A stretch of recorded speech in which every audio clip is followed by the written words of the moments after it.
ngakho nasecourt icala wafike walwina ngoba uvele wathi umkhonto wesizwe akashongo ukuthi umkhonto loya angazi bani lo we-ANC lo yamkhonto loya. So nje indaba ilapho. Number 2, ngifuna ukuphendula lento kaSisi mayethi i-IFP ikuyi-province kuphela. Ayikho into enjalo. I-IFP iphezulu kakhulu kuyo yonke indawo. I-IFP ibihlale number 3 njengoba beseyiphendulile futhi ubhuti uBongane until kufika i-EFF yazoba number 4. So nje ilapho nje. Ngiyabonga. Okay. Ngisacela ukuthatha nangena uSifiso angasifiso bani Sifiso ungangena bhotwana. Sanibonani bafowethu, ngithanda ukunibingelela kakhulu. Ngaphambi kokuthi ngiqhubeke mhlawumbe ngiki-introduce because ngiyaqala ukungena kule live. Igama lami nguSifiso Makaphilezi. I'm not politically affiliated. I'm just an observer of the politics of South Africa, and I actually wanted to emphasize ama-point kaSivunguvungu, and I think ama-point awabekile ama-point engihleli kuwo, although mhlawumbe mina ngiyibheka to a certain level. Kodwa before ngiqhubeka, I just want to say guys, ngiyayithanda i-political tolerance eninayo kule group or kule live, and ngiyayithanda indlela owenza ngayo host yethu ukuthi ukhone ukukama down abantu bakho, and there is nothing as beautiful as seeing people beba ne-political tolerance, because siyazi ukuthi sibuya kwi-history njani eSouth Africa.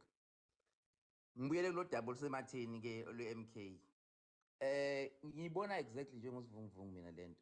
Mina ukuyibona kwami lento Sivunguvungu ukuthi what's happening right now, i-ANC, abantu abakwi-ANC ngaphakathi abame noRamaphosa. Bame noRamaphosa ukuthi ewine, but there's a group of people in the ANC who does not want uRamaphosa ukuthi ewine. Okay, here is a strategy esebenzayo njengamanje. uRamaphosa mayedliwa uyaphuma. If ANC does not get 50 plus, uRamaphosa will be asked to excuse himself. Paul Mashatile will take over. Paul Mashatile will take over and bring uMalema the MK back into the ANC in order for them to run a country in a 2/3 majority. Bese ama conditions where MK ne EFF will be those changes that they want to make in the ANC, which is for ANC to take back the power. They will need the MK, they will need the EFF. But only if Ramaphosa udliwe akawinanga. That's why Ramaphosa is using every cent he has now to bring back onkama leaders, former leaders with ANC to come back and campaign for him. Imalga Ramaphosa, not the ANC, Imalga Ramaphosa personal that is bringing back each and every big guns the ANC to come and campaign for him, because the agreement is if we are Liwala, he's stepping down, Paul Mashatile is taking over. When Paul Mashatile takes over, he brings back EFF and MK, they sit down, they change the constitution and get what EFF wants and MK wants. Not everything, but some of the things. So they run the country bonke together. That's a simple explanation and a straightforward explanation. I hope that makes sense.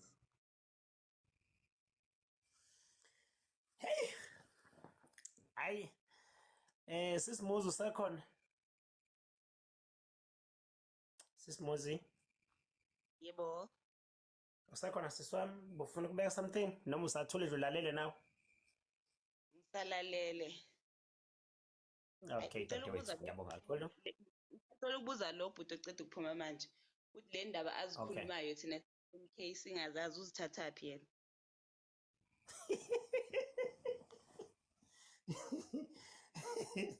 Manake usho uSifiso noma uSivunguvungu? Lo qeda ukuthi iEFF izohlangana neMK kanye noPaul Mashatile. Uzithathaphi lezi ndaba?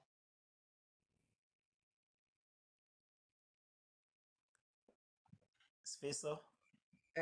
Guys, if niyibheka indaba and if you listen carefully to politicians, you will realize what I'm talking about.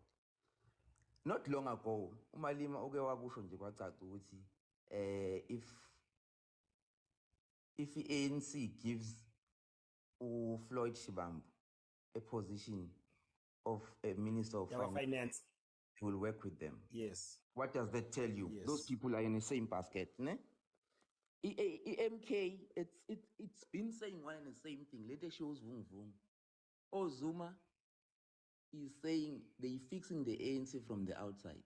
And the only thing they hate, the common goal about fixing the ANC is to get rid of Ramaphosa. And if Ramaphosa does not win the election, 50+1, Ramaphosa does not have a position in the ANC. He is gone. So Because he will be according the to first president to lose, and he will not have a reason to stay on and continue. Then I guess the deal comes in as EFF and MK will present their needs in order for them to put back the ANC in power. And there will be no reason of the MK to be outside the ANC if Ramaphosa is no longer there. What will be the reason? Because MK has been emphasizing the point of the reason why civilly MK, it's because we don't want Ramaphosa. What will be the reason of MK being outside the ANC if Ramaphosa is gone? Yeah. And yazi futhi ngithanda uma akakhethile kuma comment uthi cha bhuti akukho lokho okushoyo. I-MK idinga nje 2/3 majority. Hayi sanele madoda. Yabona ubethiwa uma akakhethile uyisho lento ukuyipanel. Ngicela Ngizeyimbuza ukuthi nake if okay no mana bhuti ubongani ngaphambi kokuba ubeke bhuti ubongani ngiyacela umuzi kumele egcine ukuthi uhappy yini ngeyimpendulo akayithola kubhuti uSifiso bese ngizokudedela ubeke umbono bese ngibuyela back kumvelasi. Yes sisimozi mina akikho happy ngoba into ayikhulumayo into yena ayicabangelayo ukuthi uma kungaba so ngahle kwenzeke kanje. So mina ngicela ukumbuza ukuthi what if ngoba uyayicabangela ngisho lento ukuthi ngiyenzeka kanjalo. What if iMK asithi MK mhlambe iyawina ngo 2/3 majority. Yena ucabangani kuloko? engakawuphendula umbuzo nami ngisacela ukuwubuza kuwena umbuzo ukuze uzongiphendula nawe dadewethu Umusi. Ukube kuthiwa uRamaphosa ebengekho noma ukube kuthiwa uRamaphosa withdrawa washeshe nje bamkhipha noma wabamba ihlandla elilodwa u5 years kuphela iMK ibizoba khona yena uRamaphosa withdraw. Ukube kuthiwa uRamaphosa withdrawa iMK ibizokuba khona yini? Bengeke ibe khona phela ngelokuthi lapha yamanje uRamaphosa uyosithengisa kakhulu kulabelungu. Lezi zinto zonke ezenzakalayo ukuthi ingasabi nemisebenzi kungasabi nezinto eziningi zidalwa uye ngoba laba mabakhuluma akakwazi ukuba opposer uvuma yonke into cause from le emuva wakhuliswa yibo. Angicabanga ukuthi beyizoba khona. Selithi nje lihle. Okay. Uyavuma sisimuzi ukuthi if Ramaphosa uyaphuma kwi-ANC, MK can be dissolved and everyone can go back to the ANC. No, angivumi lapho. But this is okay. very similar to what it feels like you were supporting his statement. But kafushane ngicela ukudlula lapho my host. Kafushane nje I'm not trying to make up stories, but I'm just reading the political situation in the country and the way politicians are talking. And because we always know ukuthi ama politician mayekhuluma ahlale ekhuluma ngeindlela ezithile yezinto ezizokwenzakala going forward. Uma ukhumbula kahle nje a lot of people already knew before Zuma announced ukuthi uzovula MK. It's because kwakune body language yayenzakala, and that body language is also a body language that you are getting we situation ye politics of South Africa njengamanje between EFF ne ANC kanye nayo iMK. I guess like bahlale besho opinion is just an opinion. This is also my opinion. ngoba ngisho nje ukuthi I'm just an observer. I just look at politics in South Africa, and it's one of those things I've observed. Ngikuzwa kahle, that's why Eh, ukuzicabangela nje. Akunankinga, ngiyaqhubeka. Introduce because ngiyaqala ukungena kule live. Igama lami nguSifiso na- Magaphelezi. I'm not politically affiliated. I'm just an observer of the politics of South Africa, and I actually wanted to emphasize ama-point kaZvunguvungu, and I think ama-point awabekile ama-point engihleli kuwo, although mhlampe mina ngiyibheka to a certain level. Kodwa before ngiqhubeka, I just want to say, guys, ngiyayithanda i-political tolerance eninayo kule group or kule live, and ngiyayithanda indlela owenza ngayo host yethu ukuthi ukhone ukukama down abantu bakho, and there is nothing as beautiful as seeing people beba ne-political tolerance, because siyazi ukuthi sibuya kwi-history njani eSouth Africa. Ngibuyele kulo double sematheni-ke lwe-MK. Ngiyibona exactly njengoSivunguvungu mina lento. Mina ukuyibona kwami lento Sivunguvungu ukuthi what's happening right now, i-ANC, abantu abakwi-ANC ngaphakathi abame noRamaphosa, bame noRamaphosa ukuthi ewine, but there's a group of people in the ANC who does not want uRamaphosa ukuthi ewine. Okay, here is a strategy esebenzayo njengamanje. uRamaphosa mayedliwa uyaphuma. If ANC does not get 50 plus, uRamaphosa will be asked to excuse himself. Paul Mashatile will take over.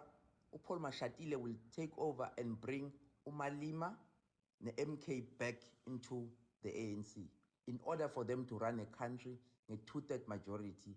Bese ama conditions where MK ne EFF will be those changes that they want to make in the ANC, which is for ANC to take back the power.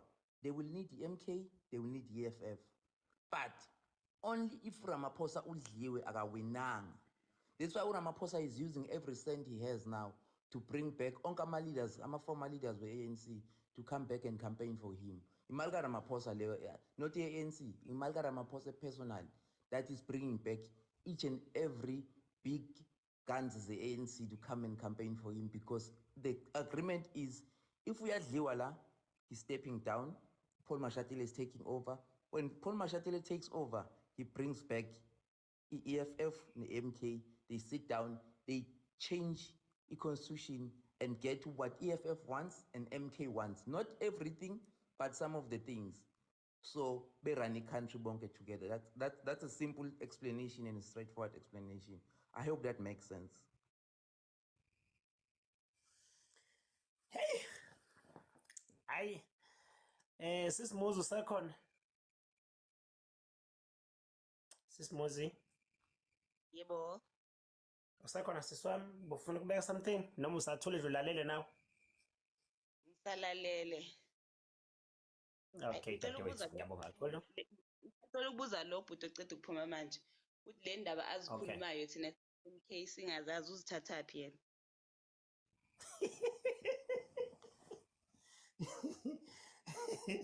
Mana-ke usho uSifiso noma uSivunguvungu?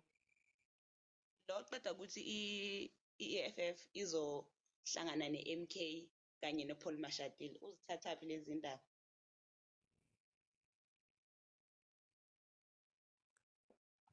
Sifiso? Guys, if niyayibheka indaba and if you listen carefully to politicians, you will realize what I'm talking about. Not long ago, uMalima uke wakusho nje kwacaca ukuthi if ANC gives Floyd Shibambu a position of a minister of finance, he will work with them. Yes. What does that tell you? Yes. Those people are in the same basket, ne? MK, it's been saying one and the same thing. Later shows Vung. Zuma is saying they fixing the ANC from the outside. And the only thing they hate, the common goal about fixing the ANC, is to get rid of Ramaphosa. And if Ramaphosa does not win the election with 50+1, Ramaphosa does not have a position with ANC. He is gone. So because he will be according the to first president to lose, and he will not have a reason to stay on and continue. Then I guess it's Yabona mfethu. the deal comes in as EFF and MK will present their needs in order for them to put back the ANC in power. And there will be no reason of the MK to be outside the ANC if Ramaphosa is no longer there. What will be the reason? Because MK has been emphasizing the point of the reason why Sivuli MK, it's because we don't want Ramaphosa. What will be the reason of MK being outside the ANC if Ramaphosa is gone? Ngicela uba Yeah. nombono. Yeah. And yazi mfethu ngithanda uma akakhethile kuma comment uthi cha bhuti akukho lokho okushoyo. I-MK idinga nje 2/3 majority. Hayi sanele madoda. Yabona ubethiwa uma akakhethile uyisho lento okuyipanel. Ngicela ukubekwa Ngizeyimbuza ukuthi nake if ngicela ukubekwa umbono. okay no mana bhuti ubongani mana bhuti ubongani ngaphambi kokuba ubeke bhuti ubongani ngiyacela umuzi kumele egcine ukuthi uhappy yini ngeyimpendulo akayitholayo kubhuti uSifiso bese ngizokudedela ubeke umbono bese ngibuyela back kumvelasi. Yes sisimozi mina akikho happy ngoba into ayikhulumayo into yena ayicabangelayo ukuthi uma kungaba so ngahle kwenzeke kanje. So mina ngicela ukumbuza ukuthi what if ngoba uyayicabangela ngisho lento ukuthi ngiyenzeka kanjalo. What if iMK asithi MK mhlambe iyawina ngo 2/3 majority. Yena ucabangani kuloko? engakawuphendula umbuzo nami ngisacela ukuwubuza kuwena umbuzo ukuze uzongiphendula nawe dadewethu umuzi ukube kuthiwa uRamaphosa ebengekho noma ukube kuthiwa uRamaphosa withdrawa washeshe nje bamkhipha noma wabamba ihlandla elilodwa u5 years kuphela iMK ibizoba khona yena uRamaphosa wa withdraw. ukube kuthiwa uRamaphosa withdrawa iMK ibizokuba khona yini Bengeke ibe khona phela ngelokuthi lapha yamanje uRamaphosa uyosithengisa kakhulu kulabelungu.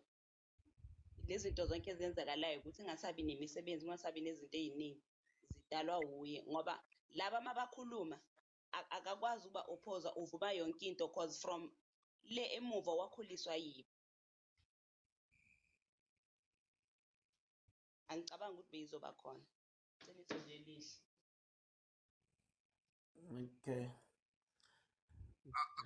Uyavuma sisimuzi ukuthi if Ramaphosa uyaphuma kwi-ANC, MK can be dissolved and everyone can go back to the ANC.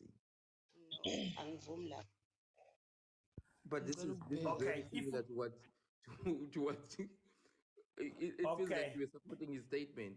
But Sifiso kafushane ngicela ukudlula lapho my host. Kafushane nje I'm not trying to make up stories, but I'm just reading the political situation in the country and the way politicians are talking. And because we always know ukuthi ama politician mayekhuluma ahlale ekhuluma ngeindlela ezithile yezinto ezizokwenzakala going forward. Uma ukhumbula kahle nje a lot of people already knew before Zuma announced ukuthi uzovula MK. It's because kwakune body language yayenzakala, and that body language is also a body language that you are getting we situation politics in South Africa njengamanje between EFF ne-ANC kanye nayo i-MK. I guess like bahlale besho opinion is just an opinion. This is also my opinion. Ngoba ngisho nje ukuthi I'm just an observer. I just look at politics in South Africa and it's one of those things I've observed. Ngizwa kahle that's why ukuzicabangela